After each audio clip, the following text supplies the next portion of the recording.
Hello dear, finally जो वार चल रहा था यूएस और ईरान के बीच में, एक्चुअली में वार तो इजराइल और ईरान के बीच में था। बट यूएस सपोर्ट कर रहा था इजराइल का, जिसके कारण ईरान और यूएसए के बीच में कंटिन्यूसली वार बनी हुई थी, जिसके कारण पूरे देश, पूरे वर्ल्ड एक दहशत में पड़ी हुई थी कि एक अगर ये वार न रुके, सीज फायर न हो तो बड़ी प्रॉब्लम हो सकती है।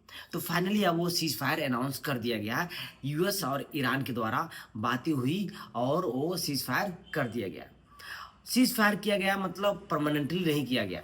यह सीज फायर मात्र 2 वीक के लिए किया गया। 2 वीक तक कोई वहाँ वार नहीं किया जाएगा और आसानी से स्ट्रेट ऑफ हॉर्मुज से जितने भी शिप वहाँ रुकी है वो अब आ सकती हैं और जा सकते हैं, क्योंकि स्ट्रेट ऑफ हॉर्मुज पूरी तरह से ओपन हो गया है अब इस 2 हफ्ते के लिए। आगे 2 हफ्ते के बाद क्या होगा वो आगे की बात है। फिलहाल ईरान द्वारा 10 पॉइंट दिया गया यूएसए को कि 10 पॉइंट ईरान द्वारा रखा गया। अगर यूएसए इस 10 पॉइंट को मान लेगा तो परमानेंटली वो सीज फायर अनाउंस हो जाएगा।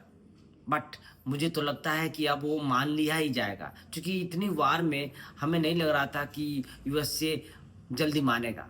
बट रात में देखा जाए तो यूएसए बोल रहा था वो अटैक करेंगे, और देखिए सुबह न्यूज आया कि सीज फायर अनाउंस कर दिया गया ईरान और यूएसए के बीच में। तो ये भी पॉइंट जो मान लिया जाएगा, मुझे लगता है कि सीज फायर परमानेंटली कर दिया जाएगा और होना भी चाहिए, क्योंकि इससे बहुत इम्पैक्ट पड़ा था, हमारे इंडिया पे भी बहुत इम्पैक्ट पड़ा था, क्योंकि वो स्ट्रेट ऑफ हॉर्मुज वह एक रास्ता है जहाँ से टोटली 20% ग्लोबल सप्लाई करता है, और इंडिया की बात करें तो 60% एलपीजी उसी के रास्ते से आता है। तो बहुत इंपॉर्टेंट ये सीज फायर था, सीज फायर होना ही चाहिए।